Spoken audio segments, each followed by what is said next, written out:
Hey everyone! Today I'm going to show you guys what to do with your makeup when it comes in the mail. So there are so many of you who've just ordered for the first time and I'm super excited. This is such a game changer makeup. You are absolutely going to love it.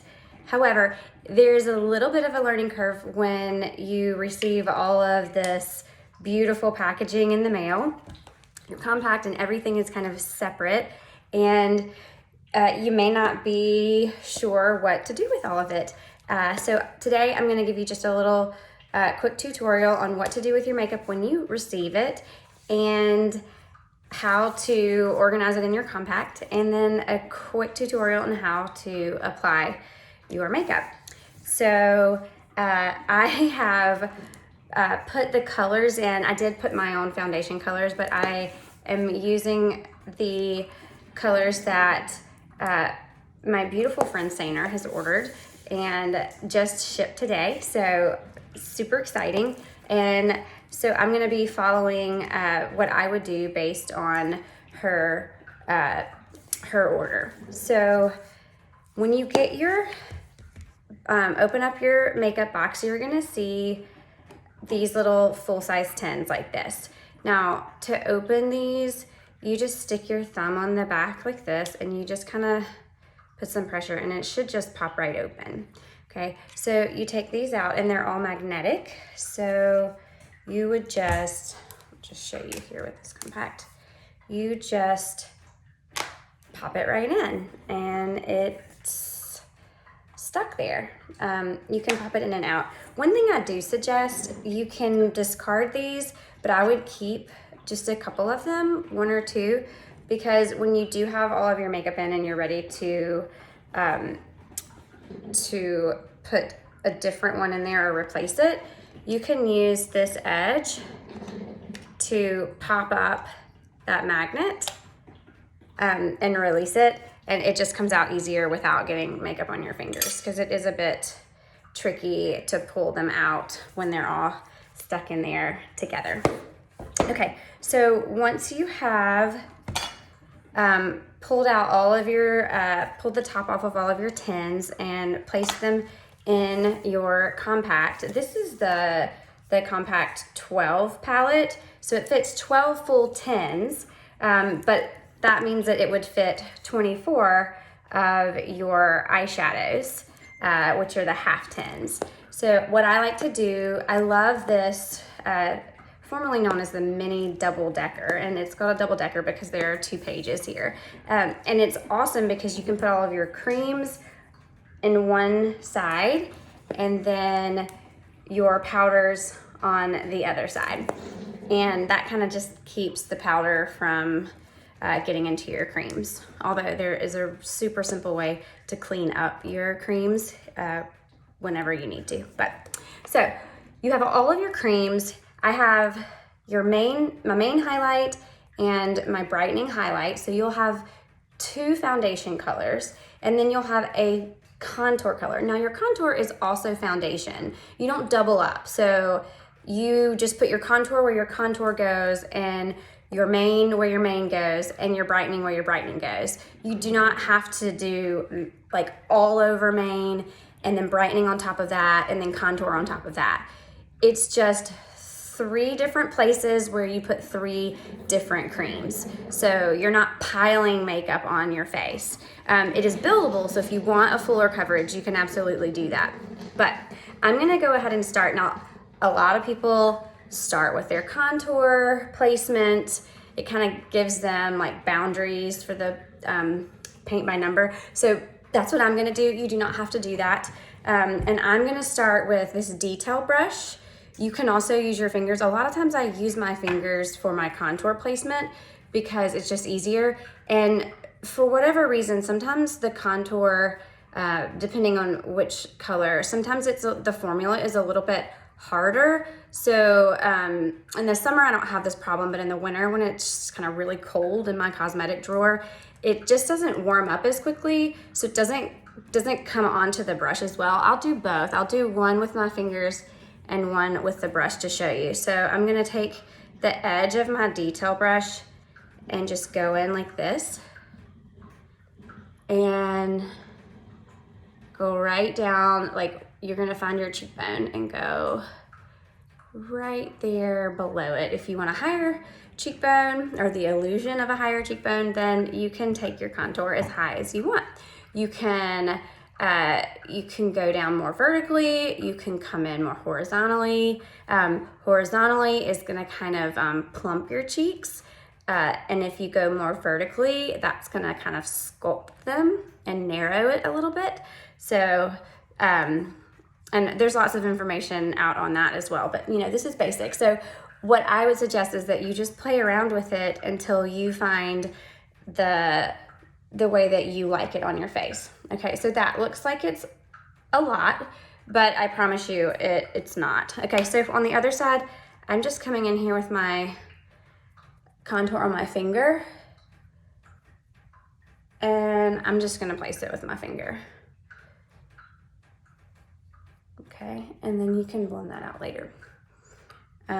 So again, for your contour up above, right on your hairline, go in with just the flat end of your detail brush, like so, or you can simply place it like that for now. Same thing with your nose. A lot of people say that the nose contour is advanced. It's not advanced. It is super simple. You take the edge of this detail brush, you get a little bit of contour on that edge, and right where you see that shadow right here, you just go in and like darken it a little bit.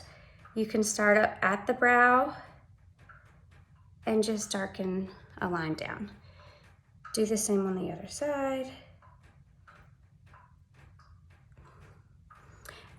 Now you want to do this kind of, there are two like edges of the bridge of your nose, and you want to get it on the edge of the bridge.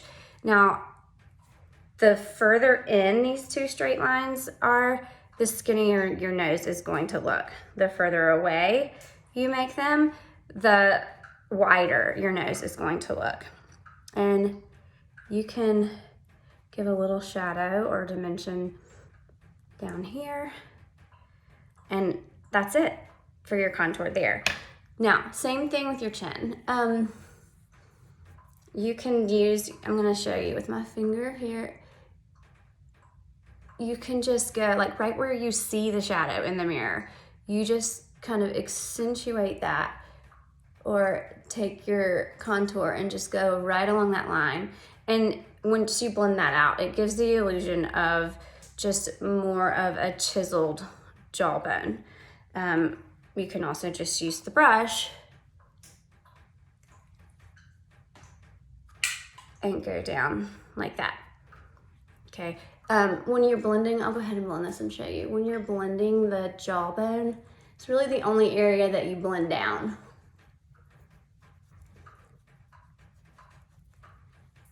Everything else you want to blend up, right? Because we're defying gravity. But this you need to blend down.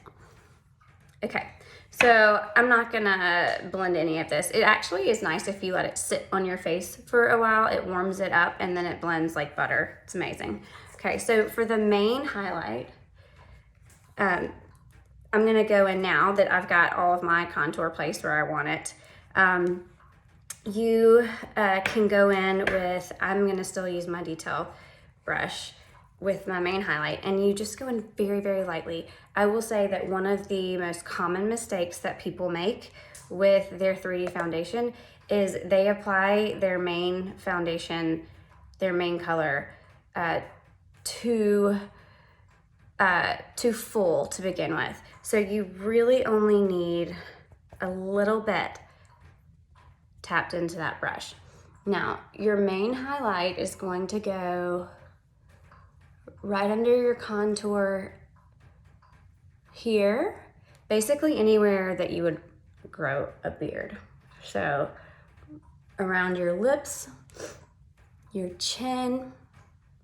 See how I'm really barely applying this makeup? If you put it on too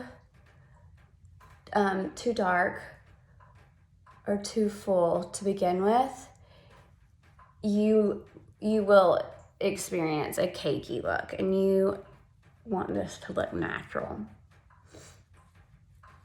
So just a little bit goes a long way. I like to get anywhere that I have redness. So I often get redness like right around the curves of my nose. If you have any like blemishes, I have one right here. You can go in ahead of time and just kind of, it's called baking, but you just put a little bit on your finger and you just tap it and let it sit. You would do this before. You tap it and let it sit before you apply your mane. And then once you apply your mane, after it's been sitting on your skin for a little while, it will be nice and warm and buttery, and then it'll just blend in, but it will also cover that blemish. So it's almost as if you have like a full coverage on the blemish or the areas that you want to really cover, but it's still a really light coverage everywhere else. Okay, so that was my mane. I also like to do a little straight line of my mane contour across my forehead, just right down the center. And that's really it with the mane for now. You can come above here a little bit, but just depends on what you want to cover. Okay, so then you're gonna go in with your brightening, and I like to use the smaller end of the detail brush, and I go in with just a little bit of this brightening. And now here's where the magic happens. This is gonna go under your eyes, but not like your traditional concealer. It's not just gonna go in your tear trough and underneath your eye. That actually highlights or accentuates any of that darkness or baggage that you have there. So you see how if you just come down and you want to create like a triangle of light underneath your eyes, it's really going to come down more, almost all the way to your contour. Can you see the difference? I haven't blended yet, but you can really see the difference there. There's some other color correcting tricks if you have significant darkness, like blue or purplish under your eyes. There are some other things that you can do to color correct before you apply this brightening. But the brightening here, and don't go all the way up to your lash line, because y'all, human beings have darker shadows in that shadow where your eyeball comes out of your face. Like, that is a normal human being thing. So if you try to conceal that by coming all the way up to your lash line with your brightening or with a concealer, then it's not gonna look normal. So you want to have a bit of a shadow there. You want this to look natural.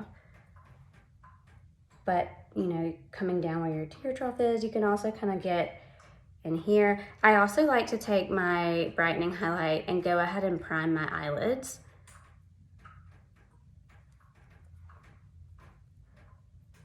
For your eyeshadow. Okay, and then I also take brightening straight down the top of my nose, and I will blend that later in with my contour. And then I do my T-zone here, and I just brighten up a little bit right there on my Cupid's bow. Okay, now I'm gonna go ahead, I'm gonna switch brushes. I'm coming in with my brush and bronzer. Again, all of this can be done with your fingers. All of this can be done with your brushes that you have at home, however you wanna do it. But these brushes are meant for cream, and so they blend and apply beautifully. So you take the smaller end of your blush and bronzer. Now I have Nude and Desert Sunset here. You can go in with, this tiniest tap of your nude color and place that right above your contour. The blush is really personal preference. Some people like to have it really on the apple of their cheeks. Some people like to really position it back a little bit.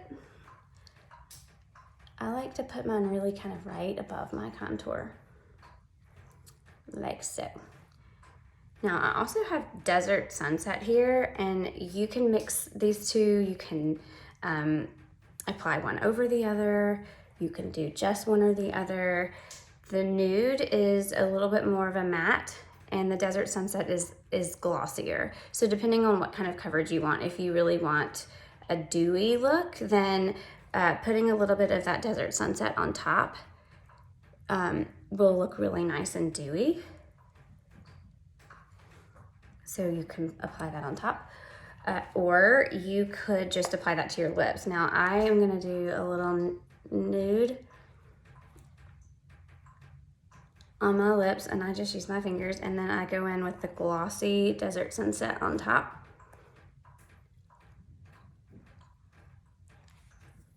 Like that. And then there's one more step. I always forget in tutorials to do the illuminator, but I am going to remember this time. But I like to do that after I've blended. So I've got my blush and bronzer in my hand still, and I'm gonna go ahead and just buff all of this out. Am I doing on time? Ooh. So there's no right or wrong way to do this.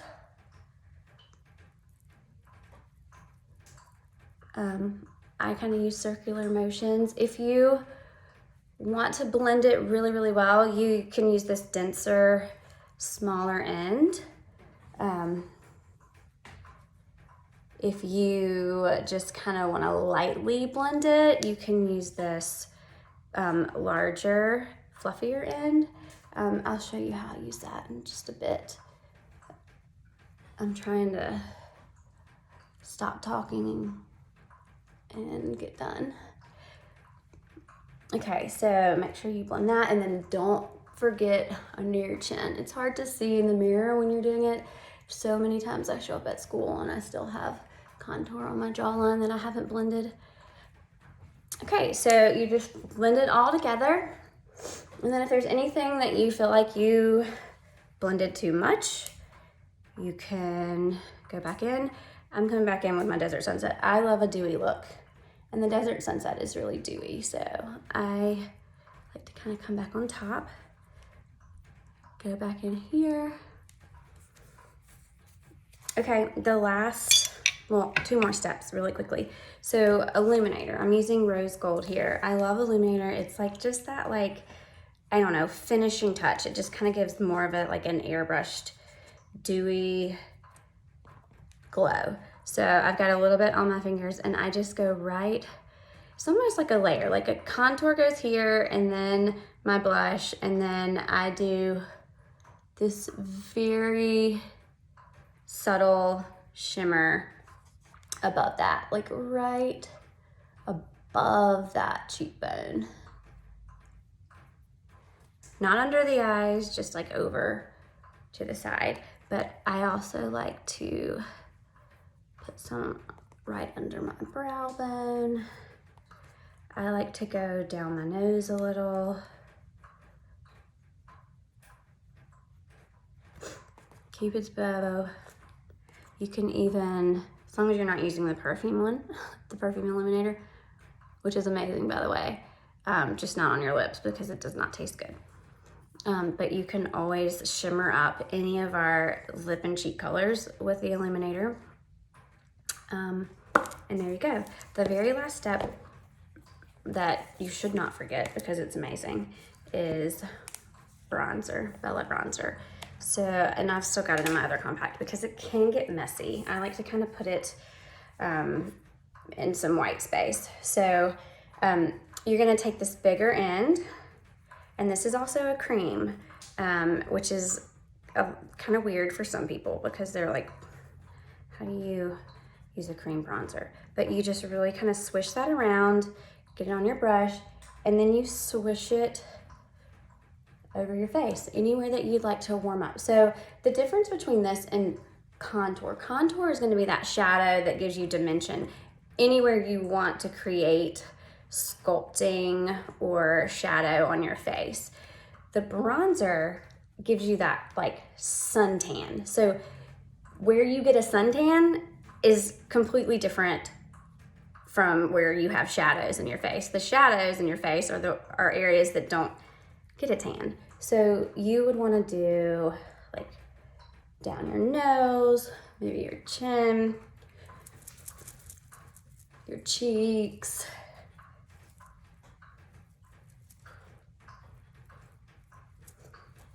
just kind of wherever you want to warm it up. And then don't forget your neck, because you don't want to look like a floating head. And that is it, folks. I will come back in and do another video on my eye look so that I can, it's kind of a different tutorial, and I don't want to make this last too long, but that is your very brief step-by-step intro to your 3D foundation.